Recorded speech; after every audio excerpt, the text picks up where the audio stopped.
तो राम राम सभी को। आज की वीडियो में हम बात करेंगे अश्वत्थामा के बारे में। आपने सुना होगा कि अश्वत्थामा आज भी हमारी पृथ्वी पर मौजूद हैं और जगह जगह भटकते रहते हैं। उनके दिखने के किस्से भी हमें समय समय पर सुनाई देते रहते हैं। पर ऐसा क्या हुआ कि आज भी अश्वत्थामा हमारी पृथ्वी पर भटकते रहते हैं और एक कुष्ठ रोग के साथ अपना जीवन व्यतीत कर रहे हैं। तो अगर मैं आपसे पूछूं कि किसी एक व्यक्ति ने सोते हुए 5 बच्चों को जान से मार दिया, तो इस पर आप क्या कहेंगे? इस पर आप कहेंगे कि वह व्यक्ति कैसा निर्दयी होगा कि उसने सोते हुए 5 बच्चों को मार दिया। और यह कार्य एक साधारण व्यक्ति ने नहीं, एक वीर योद्धा ने किया था, जो महाभारत काल में असीम शक्ति अपने पास सजोए हुए था। तो चलिए आज हम उन्हीं के बारे में बात करते हैं। तो मैं आपको बता दूं कि अश्वत्थामा ने कौरवों की सेना में सम्मिलित होकर पांडवों से युद्ध किया था और उसने पांडवों की सेना को काफ़ी हद तक क्षति भी पहुंचाई थी। कई दिनों तक चले इस महाभारत युद्ध में आखिरकार कौरवों को पराजित हासिल हुई और पांडव इस युद्ध में विजयी हुए, क्योंकि यह युद्ध था धर्म और अधर्म का, जिसमें अधर्म के साथ बहुत से शक्तिशाली व्यक्ति खड़े थे, पर धर्म के साथ हमारे भगवान श्री कृष्ण और अर्जुन थे।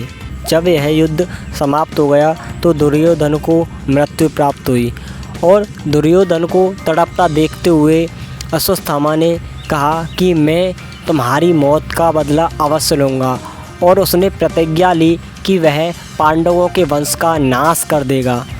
तो इसके बाद वह पांडवों के शिविर की ओर वहाँ से आगे बढ़ा और शिविर में सोते हुए पांडवों के 5 बच्चों को जान से मार दिया। उसका गुस्सा अब भी शांत नहीं हुआ, तो उसने अभिमन्यु की विधवा पत्नी उत्तरा के गर्भ में पल रहे बच्चे को भी जान से मारने का प्रयास किया और इसके लिए उसने ब्रह्मास्त्र का प्रयोग किया था। लेकिन इसको भगवान श्री कृष्ण ने बचा लिया, पर पांडवों के 5 पुत्र को वह नहीं बचा पाए। भगवान श्री कृष्ण ने इस पर कहा कि तुझे दुर्योधन की हार बर्दाश्त नहीं है, तुझे अपनी हार बर्दाश्त नहीं है और तू इसी कारण तड़प रहा है। तो मैं तुझे आज ये अभिशाप देता हूँ कि तू ब्रह्मांड के अंत तक इसी दर्द के साथ तड़पता रहेगा। यह कहते हुए अश्वत्थामा के जो सिर में मणि थी उसको निकाल लिया और अश्वत्थामा को अभिशाप दिया कि तू ब्रह्मांड के अंत तक इस पृथ्वी पर इसी दर्द के साथ भटकता रहेगा। मैं आपको बता दूं कि जो मणि भगवान श्री कृष्ण ने उसके माथे से निकाली थी, उसके होते हुए अश्वत्थामा को कोई भी पराजित नहीं कर सकता था। वह चिरंजीवी था, कोई दुख दर्द उसको नहीं सता सकता था।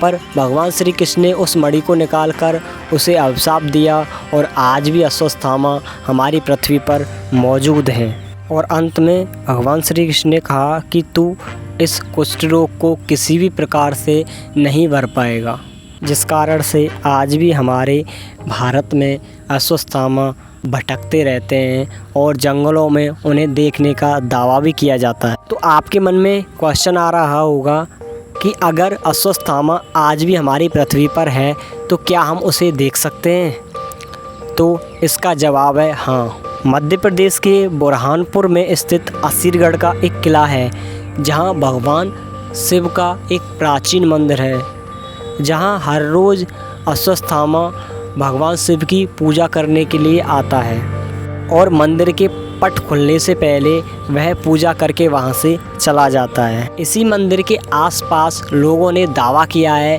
कि उन्होंने यहां पर 12 से 14 फीट ऊंचे एक लंबे व्यक्ति को देखा है और कुछ लोगों का मानना है कि मंदिर के पास जो तालाब है उसमें नहाते हुए भी अश्वत्थामा को देखा गया है। इसके अलावा मध्य प्रदेश के आयुर्वेदिक एक डॉक्टर बताते हैं कि उनके पास भी एक 12 से 14 फीट ऊंचा एक व्यक्ति आया था, जिसके माथे पर एक छिद्र था और उसने बताया कि उसके सिर पर सेप्टिक थी।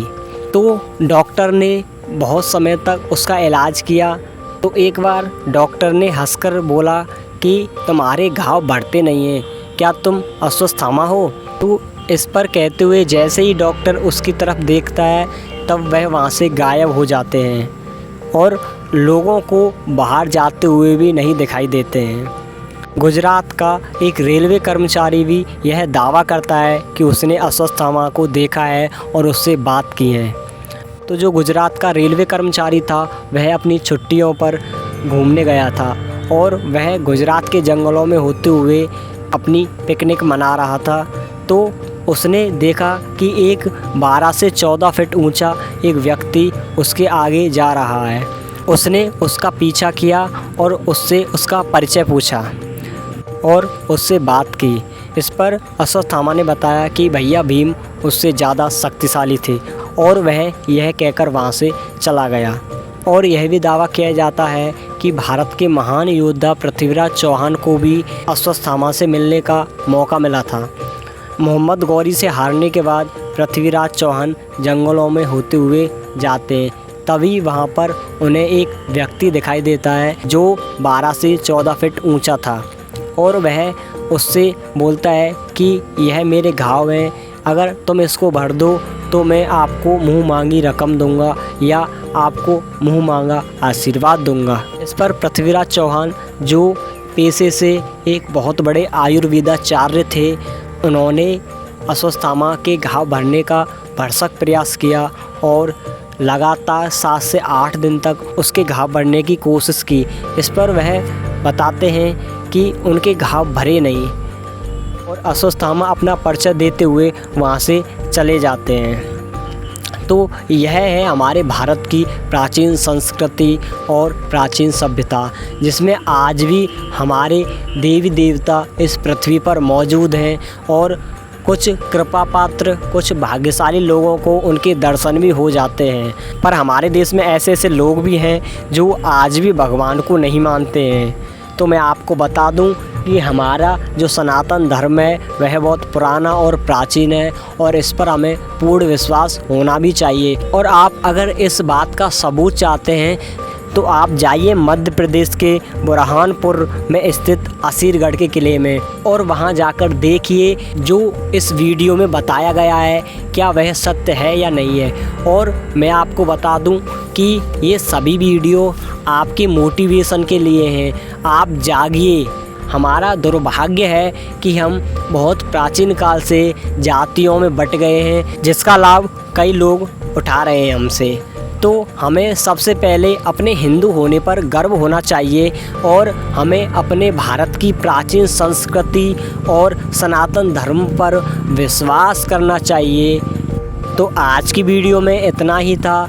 अगर आपको वीडियो अच्छी लग रही हो तो लाइक और कमेंट करके हमारा भी उत्साह बढ़ाएं और चैनल को सब्सक्राइब कर लें। तो नमस्कार, राम राम, जय श्री कृष्णा।